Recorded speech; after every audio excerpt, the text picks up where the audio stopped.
자, 오늘 이제 1일부터 사사기의 말씀이 시작되었습니다. 어제 월요일 새벽 예배 말씀 때 이제 목사님께서 사사기의 이제 개관에 대해서 잘 설명을 해주셨는데 조금 제가 좀 덧붙여서 말씀을 드리자면은 사사기의 어떤 신학적 메시지가 있는데 그것은 언약의 위반입니다. 그래서 사사기 전체 내용을 봤을 때 처음부터 이제 오늘 본문의 말씀의 내용도 그렇고 언약을 위반하는 것으로부터 하나님의 이제 저주가 시작되는 것입니다.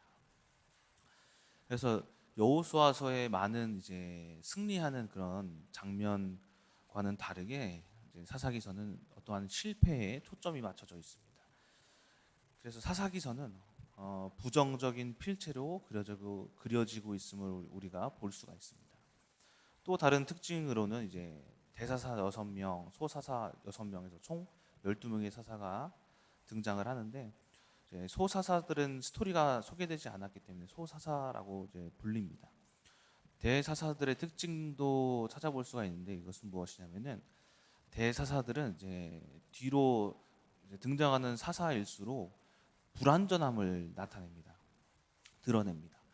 특히 기드온의 아들은 이제 어떠한 왕이 되려고 하다가 문제를 일으켰고 입다는 이제 하나님 앞에 경솔한 맹세를 하였고 또 사사기서의 이제 마지막인 삼손 또한 어떻게 보면 삼손은 나실인으로 태어났음에도 불구하고 어떤 블레셋 여인들과 연문을 뿌리면서 진짜 삼손이 영웅인지 아니면 어떠한 문제의 인물인지 혼돈할 정도로 의심스러운 모습을 우리가 볼 수가 있습니다.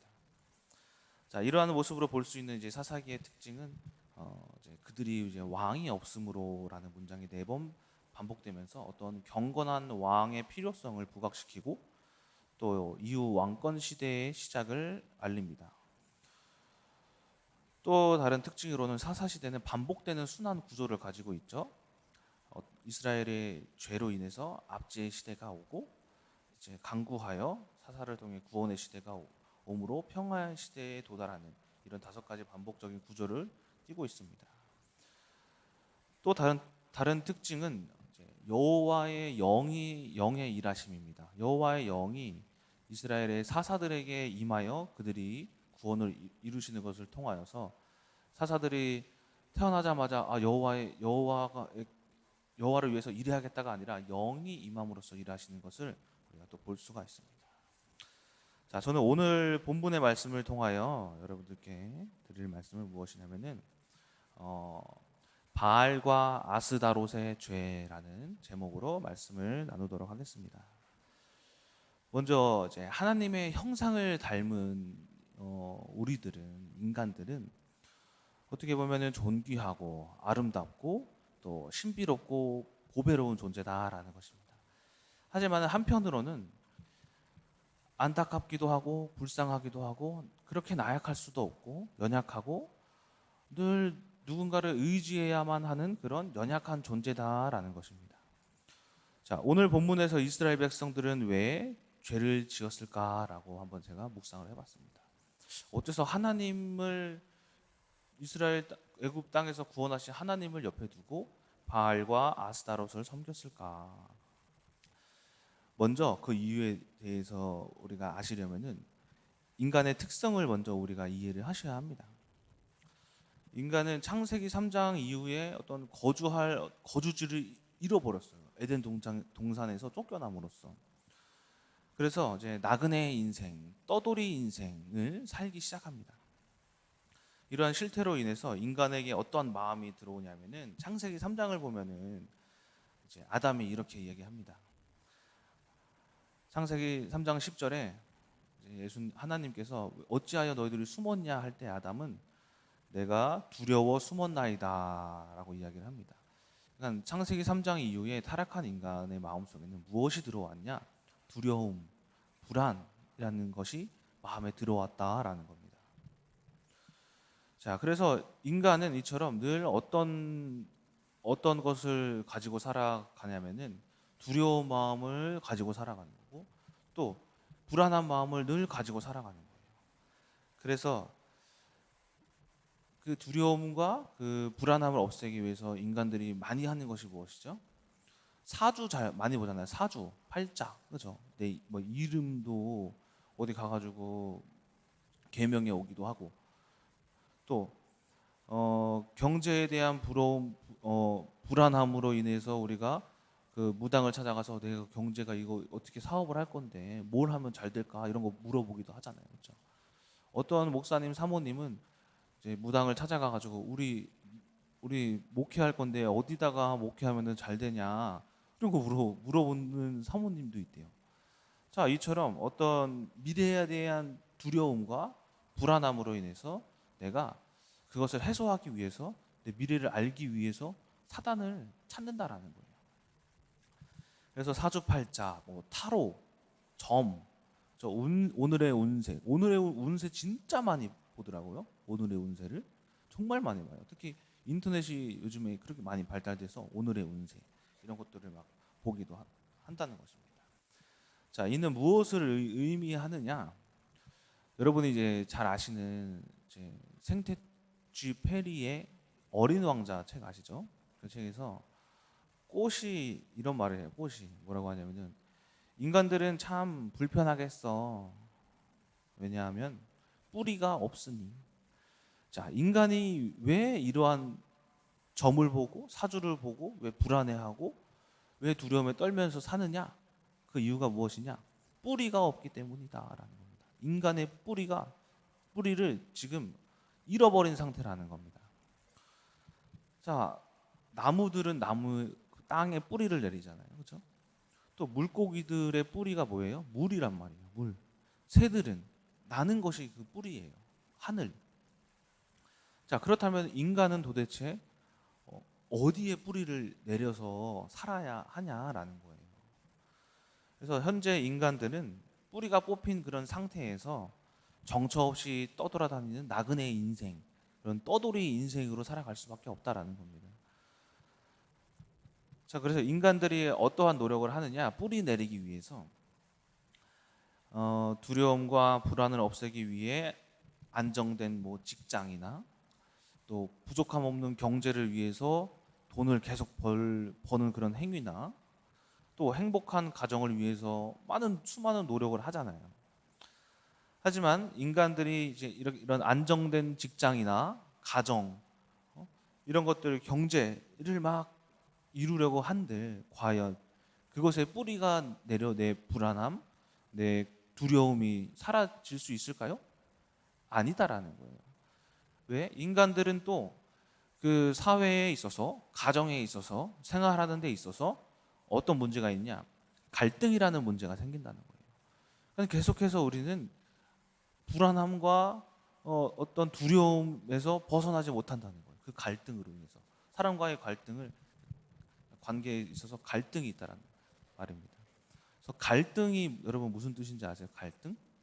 제가 사전에 찾아보니까는 갈등은 이제 칡 덩쿨과 등나무 덩쿨을 갈등이라고 합니다. 그래서 칡 덩쿨은 이렇게 꼬는데 등나무 덩쿨은 이렇게 꼬요. 그래가지고 서로가 안 맞는 거예요. 이것을 보고 갈등이라고 한다고 합니다. 자, 그렇게 우리들은 삶 속에서 어떠한 안정을 찾기 위해서, 두려움을 해소하기 위해서, 불안함을 해소하기 위해서 갖가지 노력을 하지만은 그것은 해결되지 않는다. 그래서 우리가 늘 문제 속에서 그 문제 안에 사건 속에 문제가 있고 그것에 있어서 우리가 벗어나지 못하고 우리가 계속해서 그 두려움과 불안함을 해소하지 못하고 뿌리 내리지 못하고 살아가고 있다라는 겁니다. 그래서 인간은 이제 그래서 이렇게 생각을 합니다. 도대체 나는 어디에 뿌리를 내려야 하는가? 그로 인해서 인간이 만든 것이 무엇이죠? 인간을 초월하는 존재. 그것이 바로 신이라는 거예요. 신. 그것이 오늘 본문 말씀에 등장하는 바알과 아스다롯이라는 신이라는 것입니다.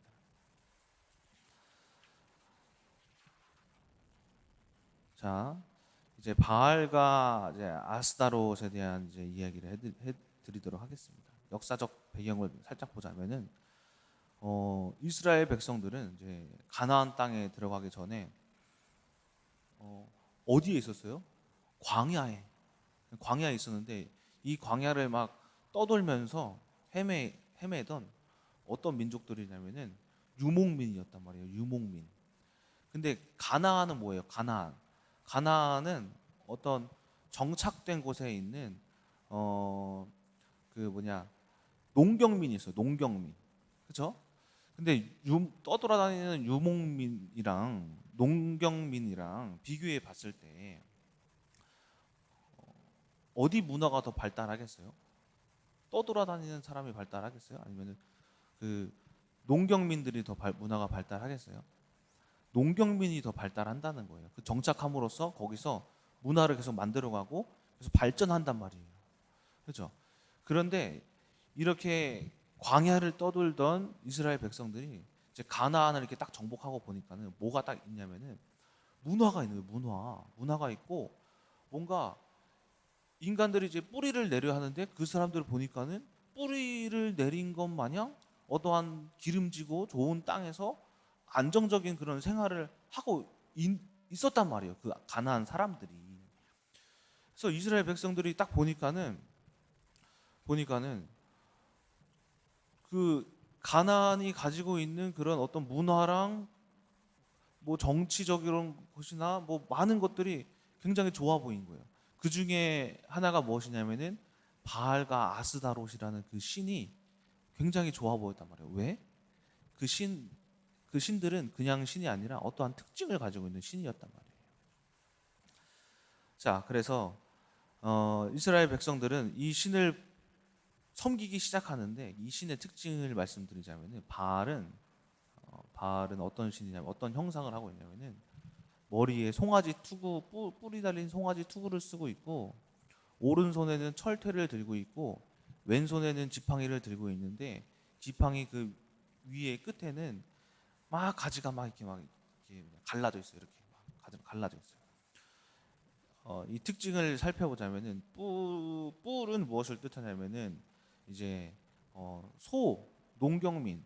그래서 농작물들을 잘 수확할 수 있는 그런 신이고 이 철퇴는 권력, 이제 능력, 그래서 그런 것들 권력을 가진 그런 신이고 또 이제 이 지팡이는 뭐냐면은 인도하는 것 그리고 갈라진 이 나뭇가지들은 뭘 뜻하냐면은 번개, 천둥. 그래서 이것은 이제 비를 주관하는 신으로서 그 바알이라는 신은 농작물들을 주관하고 힘을 주관하고 또 그 인도하고 비를 내림으로써 우리를 풍요롭게 해주는 신이다라고 그렇게 신을 만든 거예요. 가나안 백성들이. 그런데 이제 이스라엘 백성들이 광야 생활을 하다가 오니까는 맨날 그 하나님 앞에서 막 뭐 만나랑 그런 것만 먹다가 하나님 말씀 안 들으면 뭐 재앙 받는 것을 막 봤다가 가나안에 오니까는 이런 너무나도 좋은 신이 있는 거예요. 자, 그럼 이스라엘 백성들이 그것에 미혹되겠습니까? 안 되겠습니까? 된다라는 거예요. 왜? 그들은 뿌리를 내리기 위해서 인간들은 정처 없이 떠도는데 그곳은 불안함도 없고 두려움도 없는 그런 땅이잖아요. 그 땅이 얼마나 좋았는지 하나님께서도 그 땅은 기름지고 풍요롭고 먹을 것이 풍성한 땅이라고 이야기를 하셨잖아요. 자, 그래서 이스라엘 백성들이 인간적인 눈으로 그 땅을 판단했을 때 굉장히 매혹적이었다라는 것입니다. 안정되어 보이고 불안해 보이지 않는 그 바알에게 그 인간들이 이제 끌렸다라는 겁니다. 이것이 인간의 육신의 그 생각, 이것이 인간의 마음으로 판단하는 것, 또 인간의 육신의 눈으로 보여지는 것이라는 것입니다. 자, 그렇다면은 아스다롯은 무엇일까? 아스다롯은 역사적으로 바알 신의 아내였어요. 아내인데 그는 그 신은 무엇이냐면은 아이들이 태어나면은 젖을 먹잖아요. 젖. 그래서 그 아스타롯의 형상을 보면은 가슴이 이렇게 나와 있어요. 가슴이 나와 있고 그 신의 형상에서 두 손이 가슴을 받치고 있어요. 이렇게 받치고 있는데 이것은 무엇을 뜻하냐면은 이제 아이들이 젖을 먹으면서 생명을 유지해 나가잖아요. 그래서 이 젖은 생명을 뜻합니다. 그래서 그 과거에 역사적으로 어머니의 젖은 굉장히 신성한 거였어요.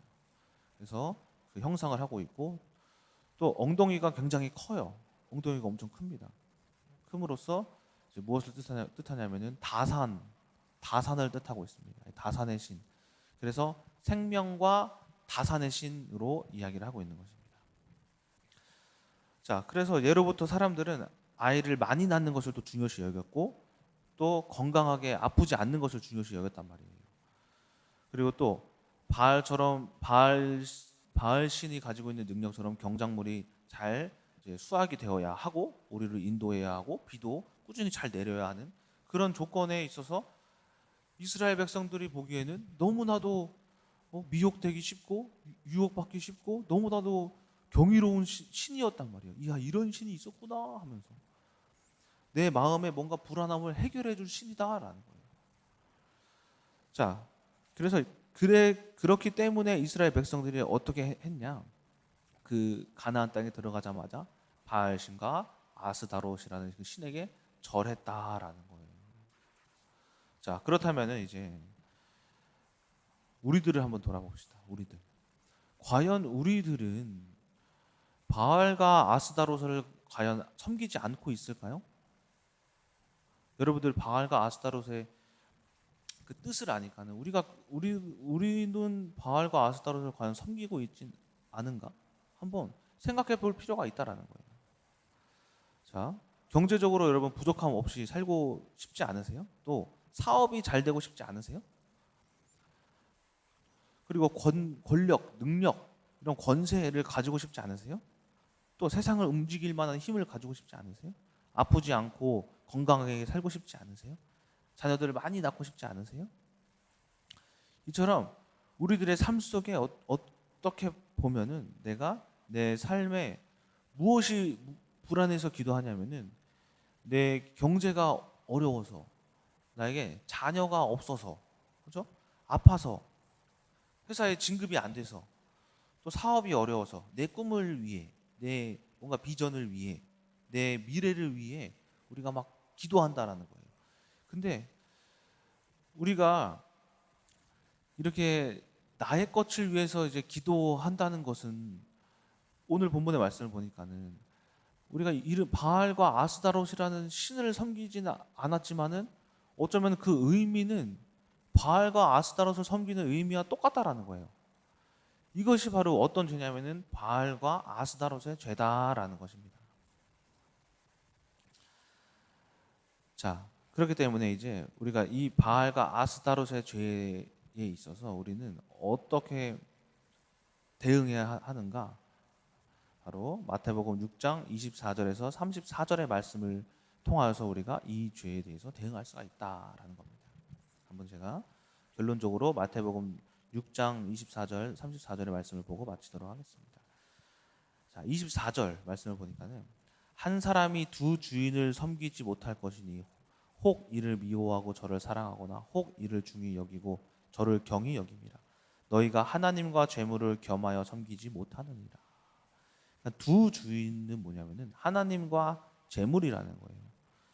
자, 이 말은 우리가 재물을 위해서 내가 원하는 어떠한 삶의 변화를 위해서 하나님을 섬길 수 없다라는 거예요. 그러니까는 재물을 위해서 하나님을 섬긴다는 것은 무엇이냐면은 재물도 주인되고 하나님도 주인되는 그 두 주인을 섬긴다는 거예요. 근데 하나님은 그렇게 두 개의 주인이 될 수 없으시다라는 말이에요. 오직 하나님만이 주인이 되실 수 있으시다라는 거예요. 자, 그리고 25절의 말씀을 보니까 그러므로 내가 너희에게 이르노니 목숨을 위하여 무엇을 먹을까 무엇을 마실까 몸을 위하여 무엇을 입을까 염려하지 말라. 목숨이 음식보다 중하지 아니하며 몸이 의복보다 중하지 아니하냐. 이 말씀은 우리가 이제 목숨보다 음식을, 또 이제 어떤 옷을, 재물을 위해서 그것을 더 귀히 여기지 말라는 거예요. 왜냐하면은 목숨이 음식보다 재물보다 더 귀하기 때문이다. 이 말씀의 뜻이 무엇이냐면은 너희들의 목숨은 하나님께 달렸다라는 거예요. 이 하나님께 달림으로써 하나님을 섬겨야지 어떻게 재물을 섬기느냐라는 거예요. 목숨보다 어쩌면은 재물을 더 위해서 섬기고 있다라는 거예요. 하나님의 우리들의 목숨은 하나님께 달렸는데도 불구하고 재물을 섬기고 있다라는 거예요. 26절에서부터 31절 말씀을 보면은 자, 그럼 공중의 새를 보아라. 그들은 심지도 아니하고 거두지도 아니하고 창고에 모으지도 않고 하늘 아버지께서 기르신다라는 거예요. 또 들의 백합화가 어떻게 자라는가 봐라. 수고도 아니하고 길쌈도 아니한다. 길쌈은 어떤 일을 하는 거거든요. 백합화도 어떤 일을 하면서 나를 막 유지시키고 있는 게 아니라는 거예요. 그리고 29절에 그러나 내가 너희에게 말하노니 솔로몬의 모든 영광으로도 입은 것이 이 꽃 하나만 갖지 못하였느니라. 이 말은 온갖 영화를 누린 솔로몬조차도 그 솔로몬의 모든 그 영광도 이 꽃 하나에 견줄 만한 옷을 입어보지 못했다라는 거예요.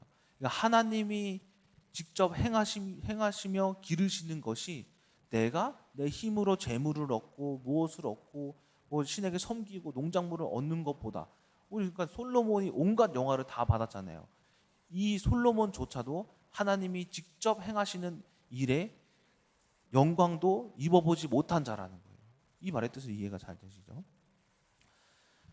자, 그리고 30절에 이처럼 오늘 있다가 내일 아궁이에 던져지는 들풀도 하나님이 이렇게 입히시거든 하물며 너희일까 보냐? 믿음이 작은 자들아. 그러므로 염려하여 이르기를 무엇을 먹을까 무엇을 마실까 무엇을 입을까 하지 말아라. 이런 것들은 다 이방인들이나 구하는 것이다. 이것이 내가 무엇을 입을까 무엇을 먹을까 하는 것들은 무엇이냐면은 바로 바알과 아스다롯의 죄다라는 것을 우리가 알고 있어야 한다. 그러니까 이미 이 모든 것은 너희에게 있어야 할 줄을 하나님은 아신다라고 이야기를 하시는 거예요. 이처럼 하나님은 여러분들의 아픔을 다 아신다는 거예요. 자녀가 없는 거, 제가 자녀가 없는 거 아셔요. 왜 모르시겠어요? 건강하지 못한 거 아신다라는 거예요. 경제가 부족한 거 아신다라는 거예요. 환경이 어려운 거 다 아신다라는 겁니다. 그럼 어떻게 해야 하느냐?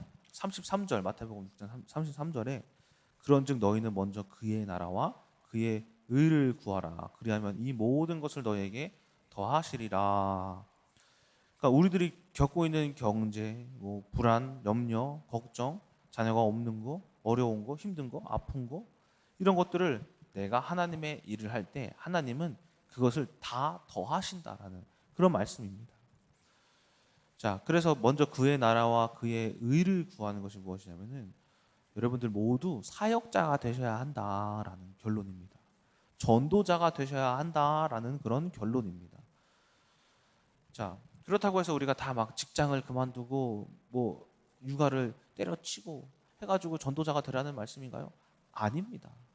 전도자가 되면 여러분 직장에서의 전도자가 되는 거예요. 가정에서의 전도자가 되는 거예요. 주부로서 이제 생활하는 데 있어서 이웃들에게 복음을 전하는 그런 전도자가 되셔야 한다라는 거예요. 이것이 전도자다라는 겁니다. 자, 하나님은 이처럼 이스라엘 백성들에게 무엇을 원하셨냐면은 이스라엘 백성들이 어떤 자들이 되길 원하셨냐면은 하나님이 그들을 선택하고 부르신 이유가 뭐냐면은 하나님은 이 이스라엘 백성들을 통해서 이 세계 열방의 하나님의 이름이 널리 퍼짐으로 이 세상에 하나님의 영광이 충만하게 거하는 것이 하나님이 이스라엘 백성들을 통해서 이루실 그런 뜻이 있었어요. 자, 그런데 이스라엘 백성들은 그 인간의 생각과 마음에 바알과 아스타롯이라는 그 신에게 눈이 멀어서 죄를 짓습니다. 자, 이처럼 하나님의 뜻이 신약의 바울이 이렇게 이야기하는데 어떻게 이야기하냐면은 빌립보서 2장 9절에서 11절 말씀입니다. 어떤 말씀이냐? 그러므로 하나님이 그를 지극히 높여 모든 이름 위에 뛰어난 이름을 주사 하늘에 있는 자들과 땅에 있는 자들과 땅 아래에 있는 자들의 모든 무릎을 예수의 이름에 꿇게 하시고 모든 입으로 예수 그리스도를 주라 시인하여 하나님께 영광 돌리게 하셨느니라라는 말씀이에요. 자, 이 뜻을 지금은 이제 예전에는 이스라엘 백성들이 받았지만은 지금은 누가 받았을까요? 바로 여러분들이 받으셨다라는 것입니다. 우리가 바알과 이 아스다롯이라는 신의 이름을 부르지는 않지만 어쩌면 한편으로 내 생각과 마음이 바알과 아스다롯을 섬기는 그 신의 의미와 같지 않은가에 대해서 여러분들이 깊이 묵상해 보셔야 한다는 것입니다. 자, 이처럼 우리가 이제 사사 시대에 이스라엘 백성들이 짓는 죄에 대해서 알아보았습니다. 그 죄는 무엇이냐? 바알과 아스다롯을 섬긴 죄. 근데 여기서 슬픈 것이 하나 있어요. 어떤 것이 슬프냐? 우리가 이처럼 이 죄를 범하였을 때 오늘 본문 말씀의 14절의 말씀을 보시게 되면은 하나님은 이 죄를 짓는 이스라엘 백성들에게 진노하사 노력하는 자의 손에게 모든 것을 다 넘겨버리십니다. 어떤 것이 슬프냐? 내가 내 힘으로 농작물을 막 캐고 경제를 이루고 건강하기 위해서 수많은 노력을 해왔는데, 근데 하나님은 노력자들의 손에 이 모든 것을 다 넘겨버리신다는 거예요. 내 경제, 내 건강, 내 가정, 모든 것들을 하나님이 노력자들의 손에 넘겨버리는데, 또 더 슬픈 것은 무엇이냐면은 14절 후반부에 그들이 다시는 대적을 당하지 못하였으며, 그러니까는 우리가 대적들을 더 이상 당할 수 없는 힘이 없는 거예요. 우리가 빼앗겼는데 빼앗아 올 수 있는 힘이 없는 거예요. 내가 그렇게 노력해가지고 이루었던 모든 업적들, 모든 건강 챙겨왔던 그런 것들, 또 내가 힘들게 벌어왔던 그 돈들, 경제들을 빼앗겼는데 빼앗아 올 힘이 없다는 거예요. 여기서 더 슬픈 건 뭔지 아십니까? 바알과 아스다롯이 여러분들을 구원하지 못한다는 거예요. 내가 노력했던 것이 결국에는 나를 구원하지 못한다. 이것이 가장 슬픈 겁니다. 자, 이처럼 우리도 이제 바알과 아스다롯의 죄처럼 우리가 그 어떠한 암묵적으로 그들의 이름을 부르진 않지만 의미적으로는 그들의 죄를 짓고 있진 않은지, 우리가 하나님 앞에 내 것을 먼저 구하고 있진 않은지에 대해서 생각해 보시고, 우리가 오늘 하나님의 여러분들을 부르심의 그 의미, 하나님이 여러분들을 부르셔서 하나님을 믿게 한 그 여러분들을 선택하신 그 의미와 의도와 하나님의 그 경륜들을 우리가 잘 깨달으셔가지고 우리가 어떻게 쓰임 받을까 함에 대해서 잘 묵상하시면서, 나는 하나님의 말씀을 그냥 듣는, 내 문제를 해결하러 오는 그런 자가 아닌 이 말씀을 통하여서 내가 복음을 전하는, 빌립보서 2장 9절에서부터 11절 하나님의 영광의 이름이 충만하게 떨치기까지 내가 쓰임 받는 그런 사람으로 정체성을 우리가 잘 찾아 우리가 인간으로서 잃어버린 진정한 뿌리를 찾으시며 오늘 하루도 승리하시는 금나무교회 성도님들 되시길 주님의 이름으로 소망합니다. 기도하고 마치도록 하겠습니다. 사랑의 하나님, 우리는 이제 뿌리를 잃어버린 인간으로서 살아왔습니다. 우리가 암묵적으로 바알과 아스타롯의 이름을 부르진 않지만 내 육신의 생각과 마음으로는 주님 내 것을 구하고 살아왔음을 고백합니다. 아버지, 이제는 우리는 하나님의 우리를 왜 부르셨나에 대한 그 이유를 잘 깨달아 하나님의 이름을 이 온 세계에 하나님의 영광이 충만케 하기 위해서 아버지 하나님, 우리들을 전도자로 쓰임받게 하여 주시옵시고 사역자로 쓰임받게 하여 주시옵소서. 오늘 말씀 잘 기억하면서 주님 앞에 나아가길 원하며 살아계신 예수 그리스도의 이름으로 기도드렸습니다. 아멘.